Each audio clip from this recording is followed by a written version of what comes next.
नमस्कार, अपना बिहार देख रहे हैं आप और मैं आपके साथ रंजना रावत। भारत में नक्सलियों पर तेजी से नकेल कसी गई है। मोदी सरकार की कार्रवाई से नक्सलियों की कमर टूट चुकी है, लेकिन अभी भी देश के करीब 100 जिले नक्सल प्रभावित हैं, जिनमें बिहार के 10 जिले हैं। आज दिल्ली में गृह मंत्री अमित शाह की अध्यक्षता में 10 राज्यों के सीएम के साथ बैठक हुई, जिसमें नक्सलियों के खात्मे की रणनीति तैयार की गई।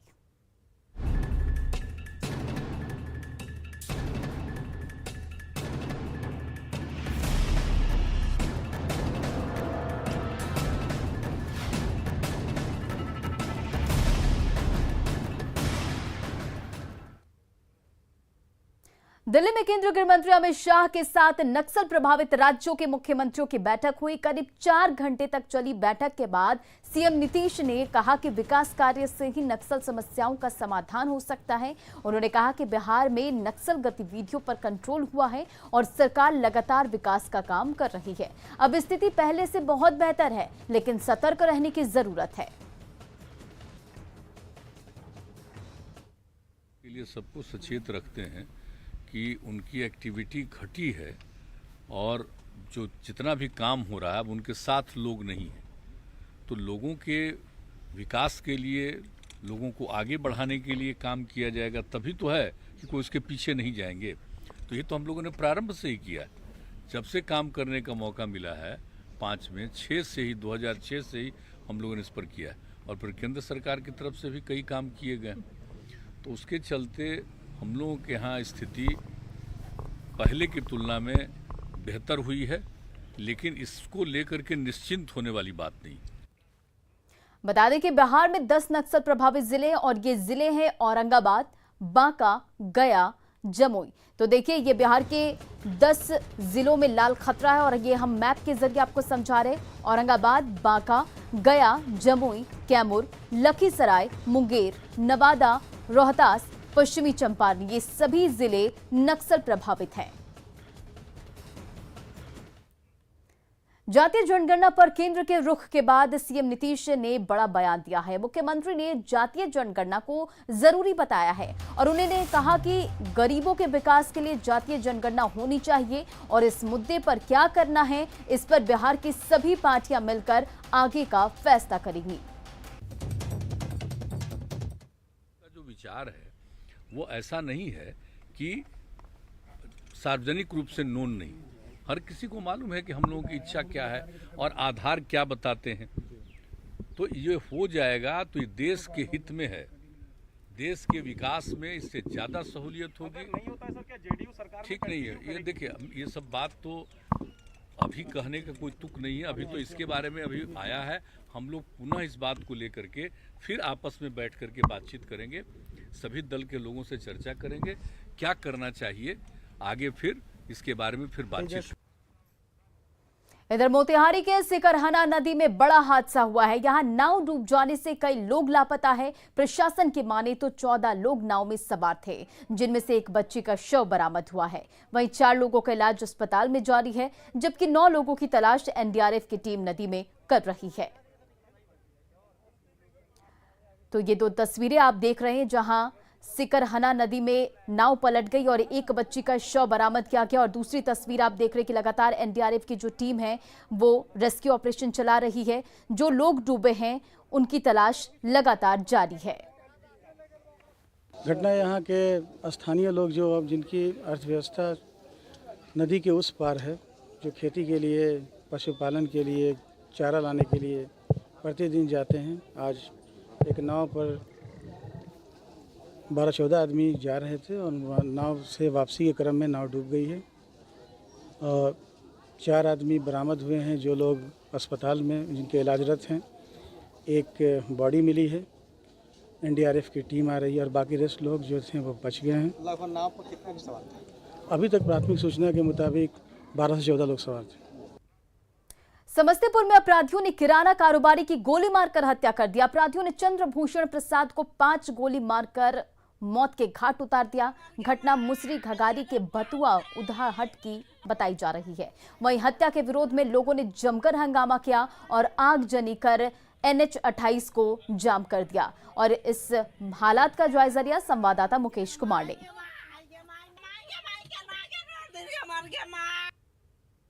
मुसरी घरारी थाना इलाके में अपराधियों का एक बार फिर तांडव देखने को मिला है। आपको बता दें कि पिछले महीने ही शशि झा की हत्या मुसरी घरारी थाने क्षेत्र में ही की गई थी, जिसके बाद लगातार कई आपराधिक वारदात हुए थे। आज एक बार फिर आपराधिक वारदात से समस्तीपुर का ये मुसरी घरारी थाना इलाका दहल उठा है, जिसके बाद उसके आक्रोश में लोग यहाँ पे आगजनी करके हंगामा कर रहे हैं। और ये जो भीड़ देख रहे हैं, ये मुसरी घरारी थाने पर लोग अपना आक्रोश व्यक्त कर रहे हैं और इस मामले में जो गुनहगार हैं उनकी गिरफ्तारी की मांग की जा रही है। और तौर पर लोगों में आक्रोश देखने को मिल रहा है। जो हत्या हुई है उस हत्या के खिलाफ यहाँ पर लोगों में आक्रोश है और जिस साफ तौर पर देखने को मिल रहा है। अब देखने वाली बात होगी कि इस मामले में पुलिस क्या कुछ कार्रवाई करती है, अपराधियों की गिरफ्तारी कब तक कर पाती है। मुकेश कुमार, न्यूज 18 नेटवर्क,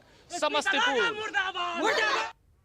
और प्रधानमंत्री नरेंद्र मोदी ने मन की बात कार्यक्रम में महापर्व छठ को लेकर संदेश दिया है। पीएम ने कहा कि बारिश के बाद छठ महापर्व की तैयारी होगी और छठ पूजा को लेकर नदियों के किनारों की सफाई होगी। पीएम ने कहा कि साल में एक बार नदी उत्सव जरूर मनाना चाहिए।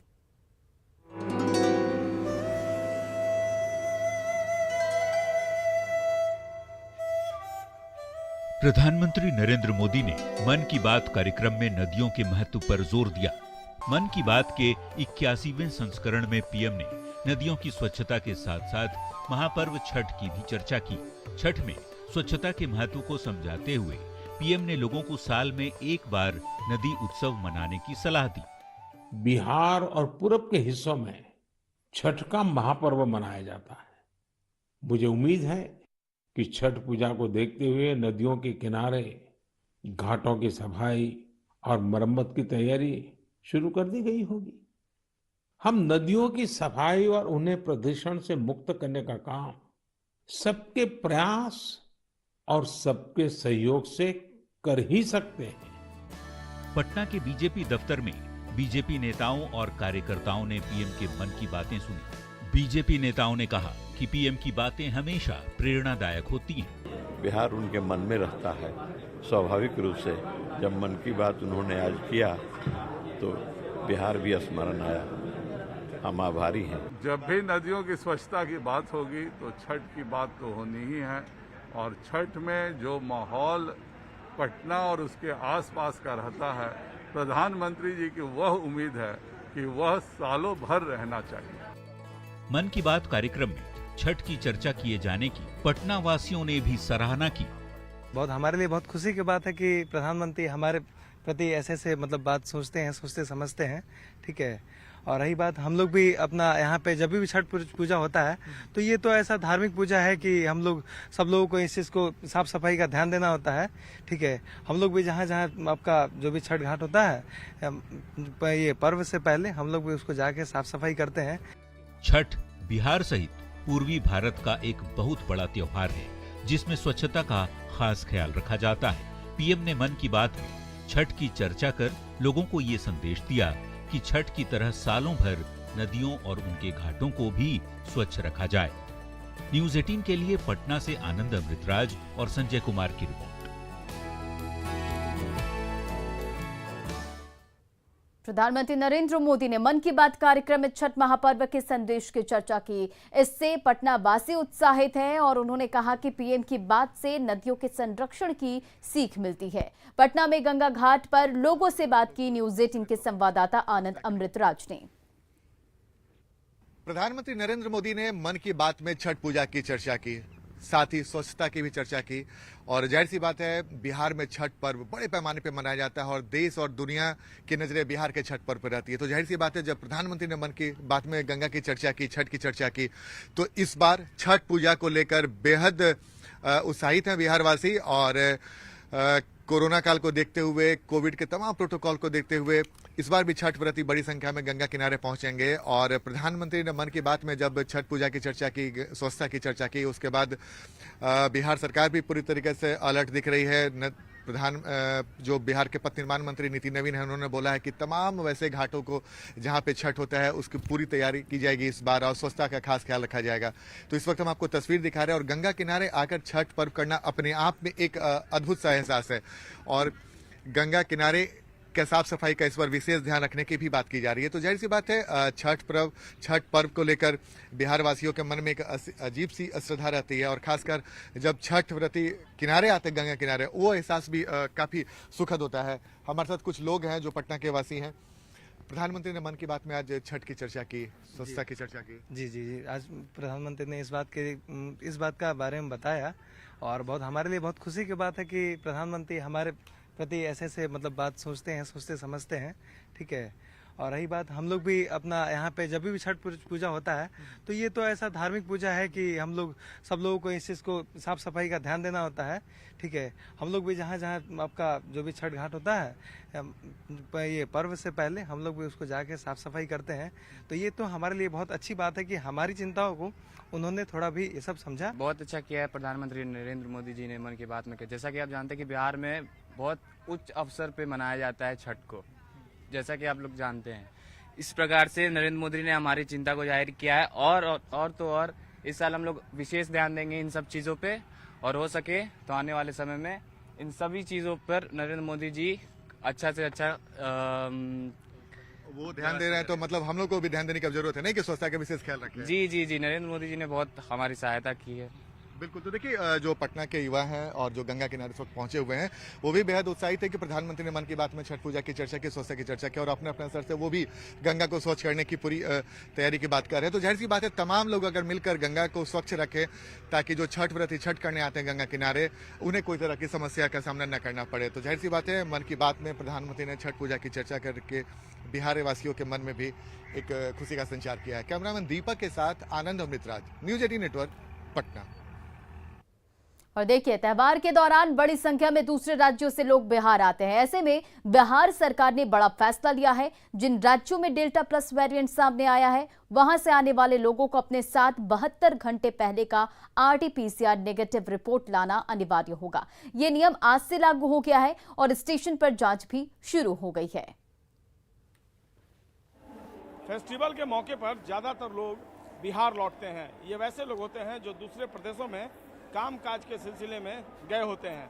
अब दशहरा का त्यौहार नज़दीक आ रहा है और इसको देखते हुए बिहार सरकार ने एक फैसला लिया है कि जिन राज्यों में कोरोना संक्रमण के ज़्यादा मामले हैं और डेल्टा प्लस वेरिएंट सामने आ रहे हैं, उन राज्यों से बिहार आने वाले लोगों को अपने साथ 72 घंटे पहले का RT-PCR नेगेटिव जाँच रिपोर्ट साथ लाना होगा। जिनके पास RT-PCR नेगेटिव रिपोर्ट नहीं होगा उनको बिहार आने में प्रॉब्लम हो सकता है। सड़क मार्ग, हवाई मार्ग और ट्रेन से आने वाले यात्रियों के लिए यह नियम लागू किया गया है। आज से यह नियम लागू हो गया है और अगले 15 नवंबर तक यह नियम लागू रहेगा। दरअसल पिछले दिनों क्राइसिस मैनेजमेंट ग्रुप की बैठक हुई थी और इसी बैठक में सरकार द्वारा यह फैसला लिया गया था। 26 सितंबर तक अब लोग अगर बिहार आ रहे हैं दूसरे प्रदेशों से और वैसे प्रदेशों से, खासकर जो महाराष्ट्र है, केरल है, ऐसे राज्यों से अगर आ रहे हैं तो उन्हें सावधानी बरतनी होगी और हर हाल में जांच रिपोर्ट जो है वो नेगेटिव RT-PCR का लाना होगा। अगर ऐसे लोग रिपोर्ट नहीं ला पाते हैं तो फिर बिहार सरकार उनके लिए यहाँ पर यानी बिहार लौटने के बाद जांच की व्यवस्था करेगी। और आपको हम पटना जंक्शन की तस्वीर दिखा रहे हैं। यहाँ पर देखिए जो मेडिकल स्टाफ हैं, पैरामेडिकल स्टाफ, वो बैठ गए हैं और यहाँ पर वैसे लोग जो दूसरे प्रदेशों से आएंगे, केरल से, महाराष्ट्र से, उनकी जांच की जाएगी। अगर उनके पास जांच रिपोर्ट नहीं होगा तो फिर यहाँ पर सुरक्षा बल जो है उनकी तैनाती की गई है। तो ऐसे लोगों को जो सुरक्षा बल से रिलेटेड लोग हैं वो लेकर आएंगे और फिर यहाँ पर उनकी जांच की जाएगी। तो जो लोग बिहार लौट रहे हैं दूसरे प्रदेशों से, खासकर जहाँ कोरोना का संक्रमण ज़्यादा है, तो उनको अवेयर रहना होगा और हर हाल में कोरोना नेगेटिव RT-PCR जांच रिपोर्ट उन्हें अपने साथ लाना होगा। कैमरा पर्सन सुबोध के साथ संजय कुमार, न्यूज 18 पटना। स्वास्थ्य मंत्री मंगल पांडे ने कहा कि सरकार कोरोना संक्रमण को रोकने के लिए लगातार काम कर रही है। गोपालगंज में उन्होंने कहा कि मरीजों की संख्या बहुत कम है लेकिन लोगों को सतर्क रहने की जरूरत है। मंगल पांडे ने लोगों से कोरोना वैक्सीन का दूसरा डोज समय पर लेने की अपील की है। कुछ राज्यों में बहुत अधिक है और वहां से आने वाले लोगों के संदर्भ में स्वास्थ्य विभाग बहुत अलर्ट है और सबकी जांच भी कर रहा है। और अभी भी गोपालगंज में कोरोना का 2 एक्टिव केस आज भी है। और अब बात पंचायत चुनाव की। 10 जिलों की तस्वीर हम आपको दिखाएंगे जहां सुबह से ही काउंटिंग चल रही है और आज 151 पंचायतों के परिणाम आने वाले हैं। इन जिलों में 24 सितंबर को वोटिंग हुई थी। तो ये 10 जिलों की तस्वीरें आप देखिए जहां सुबह से ही काउंटिंग चल रही है और आज 151 पंचायतों के परिणाम आने वाले हैं और इन जिलों में 24 सितंबर को वोटिंग हुई थी। पहले चरण में जहां वोट डाले गए थे वहां के परिणाम सामने आने लगे हैं। गया जिले के कोरमत्थु पंचायत के अनिल कुमार मुखिया पद के लिए चुने गए हैं। अनिल कुमार ने 299 वोट से जीत दर्ज की है। जीत दर्ज करने के बाद अनिल कुमार के आंसू थम नहीं रहे थे। पंचायत कितना वोट मिला? अरे कुल तो नहीं जोड़े। जीत सुनिश्चित। लोगों का कैसा आशीर्वाद है? राम रावण का लड़ाई था। जीत राम का जीत हो गया। राम का जीत हो गया। किस लिए रो रहे? प्रतिदिन मेरे 5 समर्थक का माथा फट रहा था। विकास की जीत। विकास की जीत। जेडीयू संसदीय बोर्ड के राष्ट्रीय अध्यक्ष उपेंद्र कुशवाहा ने अपनी बिहार यात्रा के दौरान आज राजगीर में नेचर सफारी का भ्रमण किया और उपेंद्र कुशवाहा अपनी 2 दिवसीय यात्रा के दौरान शनिवार को नालंदा पहुंचे थे, जहां उन्होंने कई कार्यक्रमों में हिस्सा लिया और आज भी उन्होंने कई इलाकों का दौरा कर कार्यकर्ताओं से मुलाकात की। उपेंद्र कुशवाहा ने राजगीर के nature safari, glass bridge, cycling, औषधीय वन को काफी बारीकी से देखा और उन्होंने नेचर सफारी पार्क की तारीफ भी की। वर्षों में बहुत ही डेवलपमेंट हुआ है। बहुत सारी चीज़ ऐसी यहाँ बन गई है जिसके बारे में बाहर के लोगों को मालूम भी नहीं है। इसका जितना प्रचार प्रसार होगा उतना ही टूरिस्ट का अट्रैक्शन यहाँ बढ़ेगा। हाँ, कुछ और डेवलपमेंट की ज़रूरत है जिसकी चर्चा आप कर रहे हैं, तो निश्चित रूप से उस पर भी गौर होगा। खबर बेतिया से है जहां जहरीली शराब कांड में एसपी ने सनसनीखेज खुलासा किया है। शराब कांड के मुख्य आरोपी ने पूछताछ में चौंकाने वाले खुलासे किए। एसपी उपेंद्र नाथ वर्मा के मुताबिक आरोपी ने बताया कि स्प्रिट के रूप में होम्योपैथिक दवा की आपूर्ति की गई थी, जिसका शराब के रूप में अधिक मात्रा में सेवन किया जा रहा है और इसी से 12 लोगों की मौत हुई थी। पुलिस के मुताबिक जिस व्यक्ति ने लौरिया के देवरवा गांव में स्प्रिट की सप्लाई की थी, उसकी मुजफ्फरपुर से गिरफ्तारी के बाद यह खुलासा हुआ है। मुजफ्फरपुर के रहने वाले प्रिंस कुमार सिंह ने ही लौरिया में स्प्रिट के रूप में होम्योपैथिक दवा की सप्लाई की थी, जिसके पीने से 16 लोगों की मौत हुई थी, जिनमें से 12 लोगों की मौत शराब पीने से होने की पुष्टि हुई थी। लौरिया रामनगर क्षेत्र में जो देवराहा क्षेत्र जो देवराज लौरिया रामनगर थाना अंतर्गत जो देवराज क्षेत्र है, उसमें जो पिछले विगत दिनों जो जहरीली शराब पीने से 12 लोगों की मौत हुई है। शिक्षा में सुधार को लेकर बड़े बड़े दावे किए जाते हैं, लेकिन बाढ़ अनुमंडल के सैदपुर प्राथमिक विद्यालय की स्थिति कुछ और ही कहानी कह रही है, जहां एक कमरे में 3-3 कक्षाओं के छात्रों को पढ़ाया जाता है। मास्टर साहब के स्कूल नहीं आने से अक्सर कंबाइंड क्लास चलाया जाता है और स्थिति यह है कि 6 से 8 तक के छात्रों को एक ही कमरे में पढ़ाया जाता है। ऐसे में शिक्षक क्या पढ़ाते होंगे और बच्चे क्या पढ़ते होंगे, ये समझना मुश्किल नहीं है। की कमी के कारण सब क्लास को लेना पड़ता है क्लास। कभी किस क्लास को ले रही हैं? अभी 6, 7, 8 है। 6, 7, 8 जी, उसमें है। तो अब बच्चे हैं सर, तब कहानी जैसे अभी कैचअप कोर्स जो है 3 महीना के लिए अभी चलाया गया है 60 दिन के लिए सर। समस्या तो यही होता है कि अब यहाँ जगह नहीं रहता, वो दोनों का शिक्षक आज छुट्टी। और अपने बिहार के इस बुलेटिन में फिलहाल इतना ही। आगे देखिए जोहार झारखंड।